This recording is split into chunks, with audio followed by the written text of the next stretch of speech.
আমি আছি আপনাদের সাথে অমৃতা। আপনারা দেখছেন নিউজ বাংলা নেটওয়ার্ক।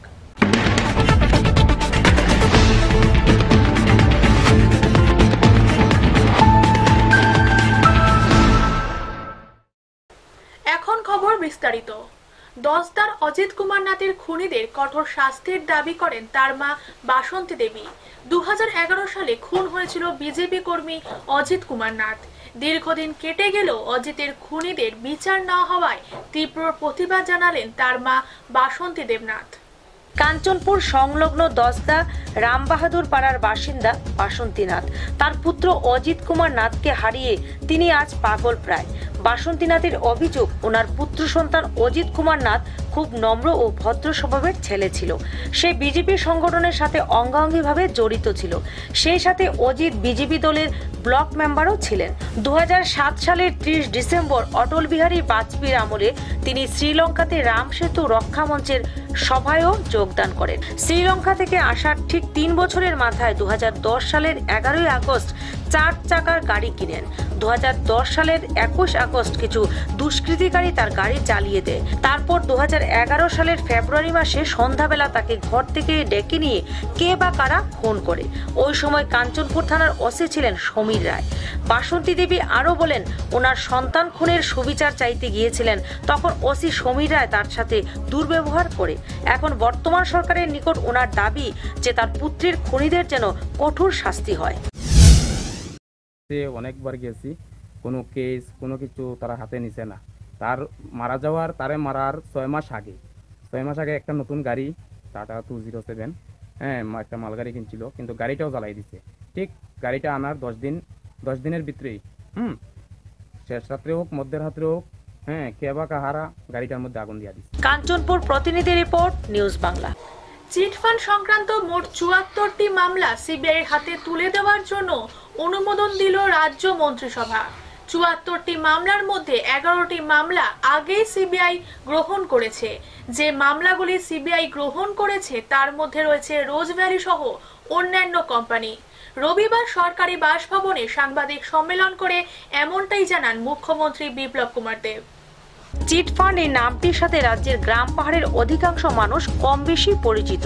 দীর্ঘদিন ধরে ত্রিপুরা রাজ্যে বিভিন্ন চিটফান্ড কোম্পানির ফাঁদে পা দিয়ে সর্বশান্ত হয়েছে রাজ্যের বহু মানুষ।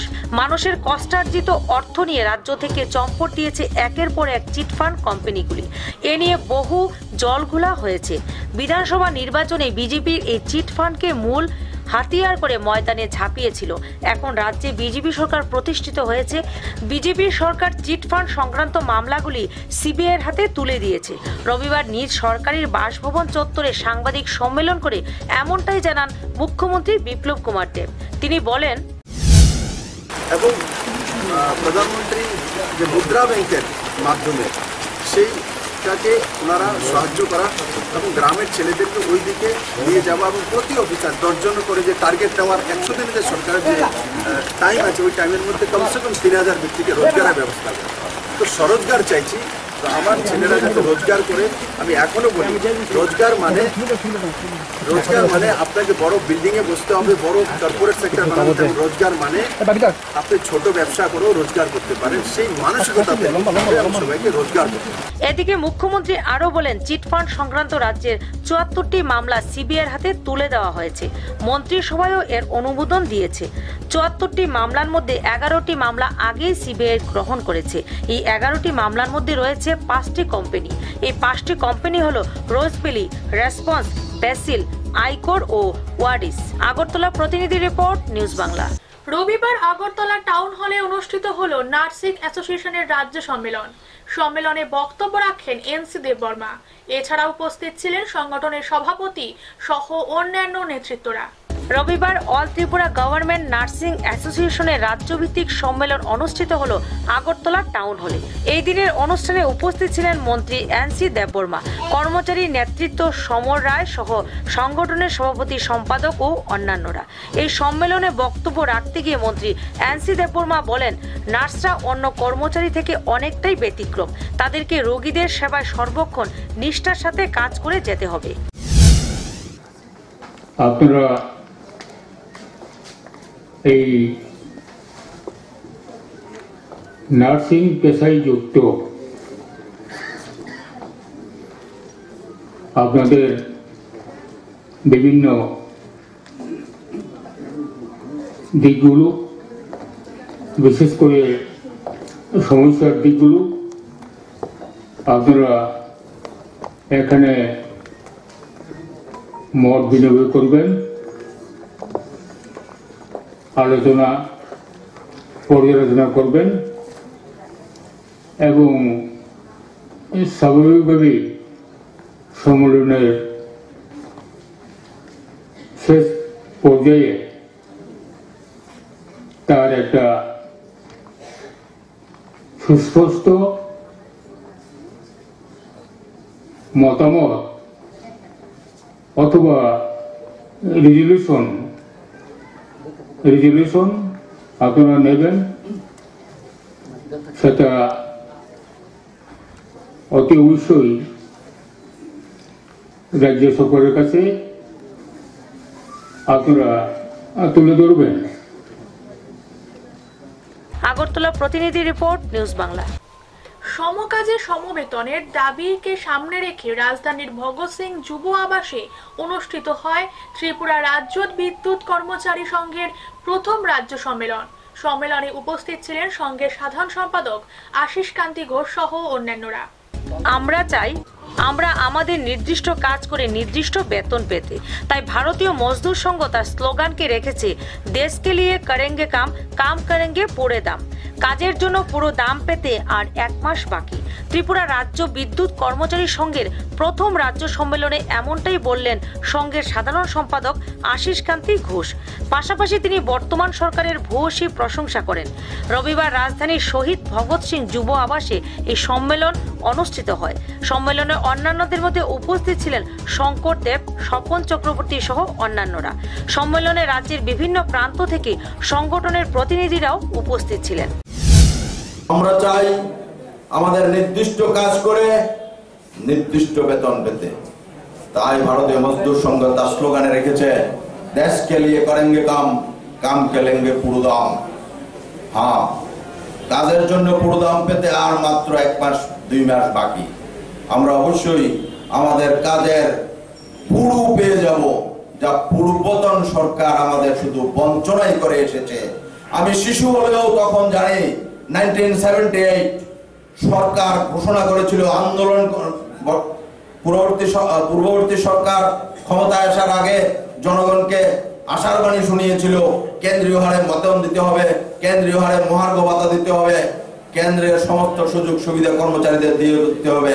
কিন্তু হয় 1978 থেকে 2018 অবধি তারা সেই কাজ করে উঠতে পারেনি। আগরতলা প্রতিনিধি রিপোর্ট, নিউজ বাংলা। করিমগঞ্জের নিলামবাজারে মজির খুনের 2 আসামি যাবজ্জীবন জেল। বাংলাদেশি নাগরিকদের সঙ্গে নিয়ে দলবদ্ধ হামলা, স্ত্রীকে বেঁধে স্বামীকে খুন করে 7 জনের একটি দল।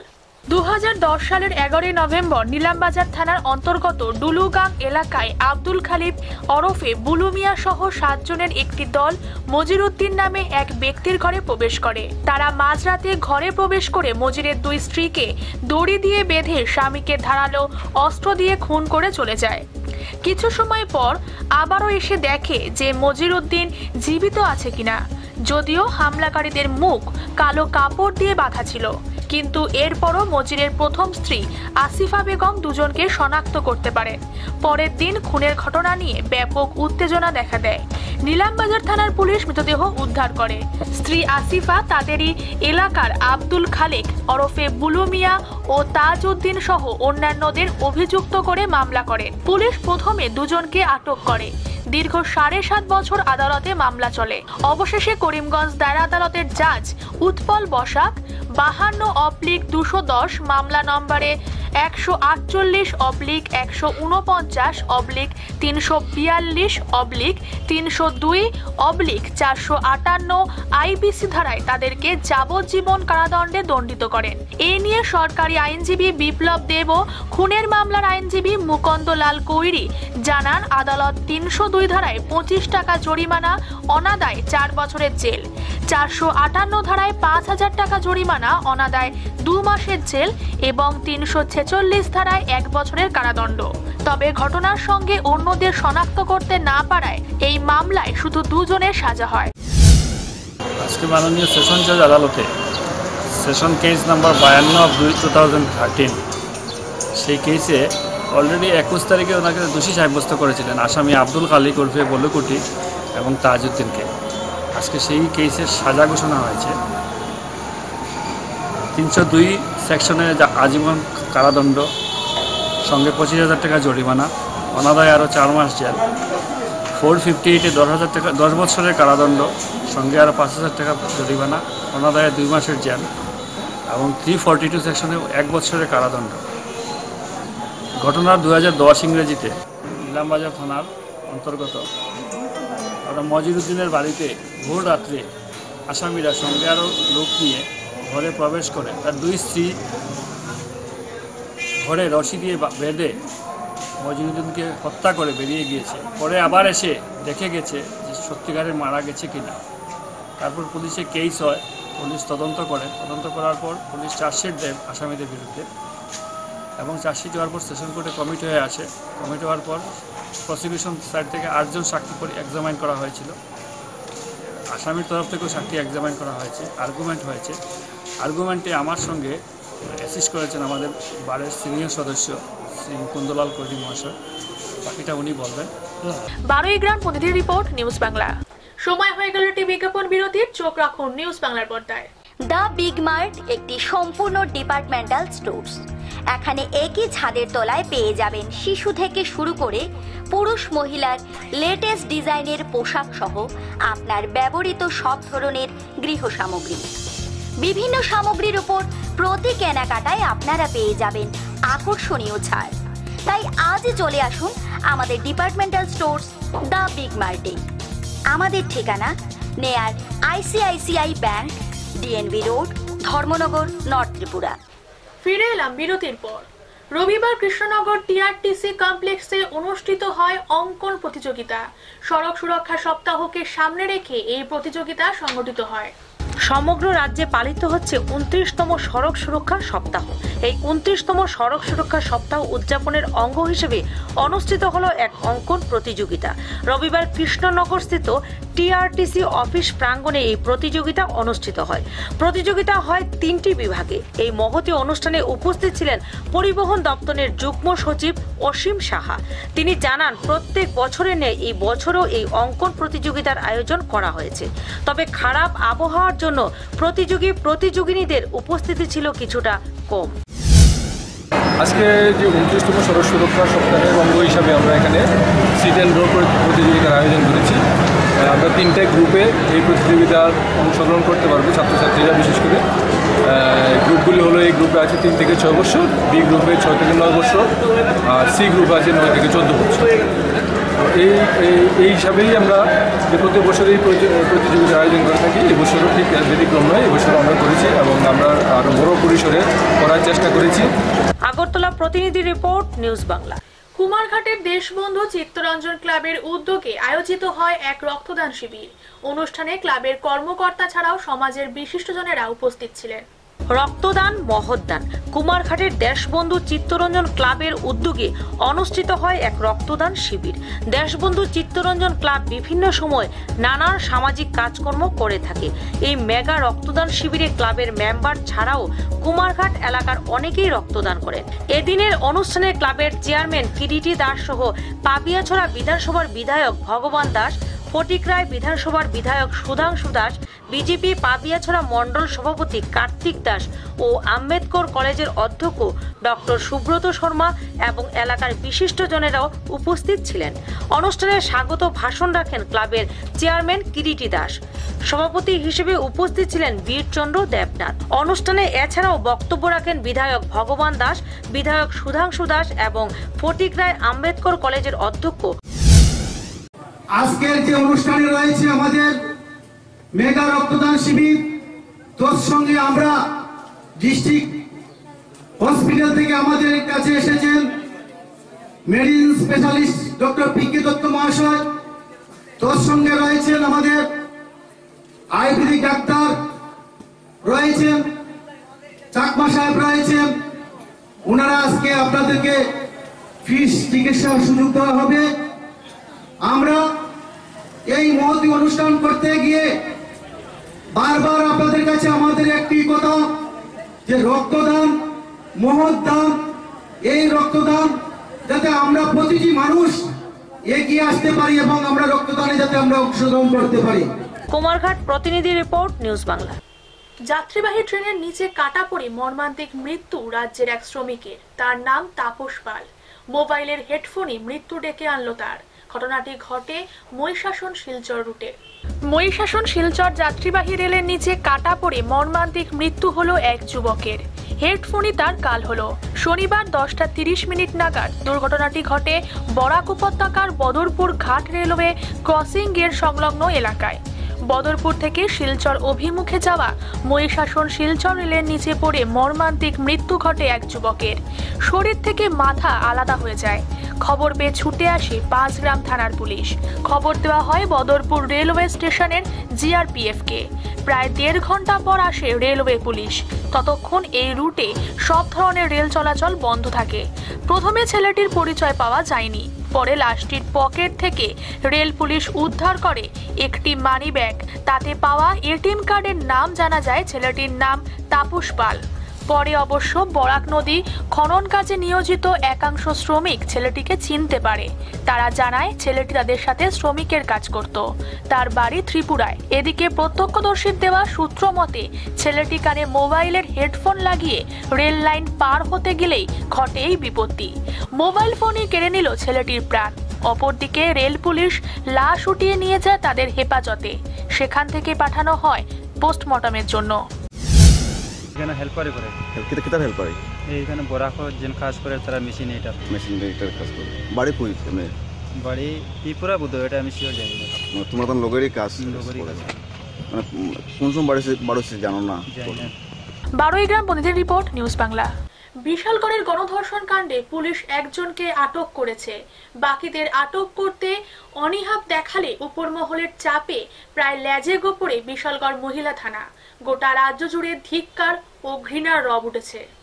বিশালগড়ের গণধর্ষণ কাণ্ডে অভিযোগ দায়ের করার পর পুলিশ 5 জনের জায়গায় নামে মাত্র একজনকে সন্দেহভাজনভাবে আটক করতে সক্ষম হয়েছে। বাকিদের আটক করতে কিছুটা অনীহা থাকলেও ঊর্ধ্বতন কর্তৃপক্ষের চাপে প্রায় লেজে গোপরে বিশালগড়ের সুনামধন্য মহিলা থানার পুলিশ। পুলিশ সূত্রে জানা যায়, শুক্রবার রাতে বিশালগড় জাঙ্গুলিয়ার কয়েকজন যুবক লালমুড়া সিং সুতারমুড়ার বাসিন্দা জৈনক উপজাতি গৃহবধূকে সিপাহীজলার পার্কের পেছনে নিয়ে গিয়ে গণধর্ষণ করে। পরে ওই মহিলা বিশালগড় মহিলা থানায় লিখিত অভিযোগ করলে শনিবার গভীর রাতে একজনকে সন্দেহভাজন ভাবে আটক করে। গোটা ঘটনায় ছিছিরব উঠেছে গোটা রাজ্য সহ বিশালগড় জুড়ে। তবে সমগ্র বিষয়টি তদন্ত চালাচ্ছে পুলিশ। বিশালগড় প্রতিনিধি রিপোর্ট, নিউজ বাংলা। প্রধানমন্ত্রীর মন কি বাত অনুষ্ঠান দেখলেন মুখ্যমন্ত্রী বিপ্লব কুমার দেব। নয় বনিমালীপুর বিধানসভার রাম ঠাকুর পাঠশালা উচ্চতর বিদ্যালয়ে উপস্থিত হয়ে এই অনুষ্ঠানে অংশগ্রহণ করেন তিনি। ভারতের প্রধানমন্ত্রী নরেন্দ্র মোদীর মন কি বাতের বক্তব্য জনগণের মধ্যে ছড়িয়ে দেওয়ার পাশাপাশি নরেন্দ্র মোদীর সদিচ্ছা বাস্তবায়নের জন্য বিজেপি কার্যকর্তা সহ সাধারণ মানুষের প্রতি আবেদন রাখলেন মুখ্যমন্ত্রী বিপ্লব কুমার দেব। রবিবার সকালে 9 বনমালীপুর বিধানসভা কেন্দ্রের অধীন রাম ঠাকুর পাঠশালা উচ্চতর বিদ্যালয়ে উপস্থিত হন মুখ্যমন্ত্রী এবং বিজেপি কর্মকর্তাগণ এবং এই বিধানসভা কেন্দ্রের ভোটারদের নিয়ে প্রধানমন্ত্রীর মন কি বাত অনুষ্ঠান শ্রবণ করেন। মুখ্যমন্ত্রী বিপ্লব কুমার দেব প্রধানমন্ত্রীর মন কি বাতের বার্তা এলাকার সকল অংশের মানুষের মধ্যে ছড়িয়ে দেওয়ার আবেদন জানান। এছাড়া প্রধানমন্ত্রী মন কি বাত অনুষ্ঠানে যে ভাষণ রেখেছেন তার ব্যাখ্যা দিতে গিয়ে মুখ্যমন্ত্রী জানান, প্রধানমন্ত্রী বর্ষার সময় ইরিগেশনের জন্য জল সঞ্চয়ের কথা বলেছেন।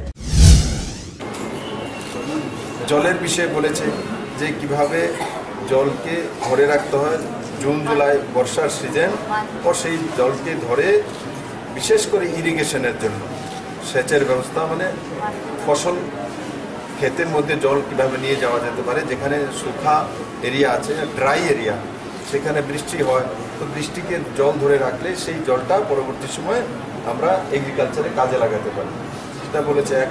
দ্বিতীয়ত রবীন্দ্রনাথ ট্যাগরের বিষয়ে বলেছে, কারণ ওনার জন্মজয়ন্তী আসছে, সেটা যাতে পালন করা হয় মানে পুরো গ্রামে পর্যন্ত। তারপরে তৃতীয়ত বৌদ্ধ জয়ন্তীর বিষয়ে বলেছে। ওর 20 বছর হয়েছে পোখরানের, যে আমাদের প্রিয় প্রধানমন্ত্রী অটল বিহারী বাজপেয়ী যখন পোখরানে পরমাণু অস্ত্রের পরমাণু পরীক্ষণ করেছিলেন, তো সেই বিষয়ে বলেছে। আর সেই দিনটা কি, সেই দিনটা ওই দিন ছিল। তারপরে চতুর্থত কি বলেছে, রমজানের বিষয়ে বলেছে, পয়গম্বরের বিষয়ে বলেছে, শান্তির সন্দেশ উনি দিয়েছেন সেই বিষয়ে বলেছে। তো এই কয়েকটা বিষয় আমি এতটাই জানতে চাইছিলাম যে কী কী বিষয়ের উপর উনি বলেছেন। বাকি ডিটেলসে তো ঠিক আছে। তো এটা কোনো বিষয় যখন শুনি বা ধ্যান সে দিতে, হয়তো বা এখানে বসে আছে হয়তো অন্য কিছু চিন্তা করতে, তার জন্য সেটা আমরা বুঝতে পারিনি। তো আগামী দিন যখন আমরা শুনবো মন কি বাত, তো 15-20 মিনিট সেটা শোনা। আর আমি একদম আপনাদের বললাম, মন কি বাত যারা শুনবেন তাদের জন্য নিশ্চিত প্লাস হবে প্রত্যেকটা বিষয়কে। নরেন্দ্র মোদী মূল বিষয়গুলি মন কি বাতের মধ্যে বলে যান, আর দিল সে বলে যান। আগরতলা প্রতিনিধি রিপোর্ট, নিউজ বাংলা। এখনকার মতো প্রাইম টাইম নিউজ এই পর্যন্তই। আমাদের পরবর্তী সংবাদ দেখার জন্য চোখ রাখুন নিউজ বাংলার পর্দায়।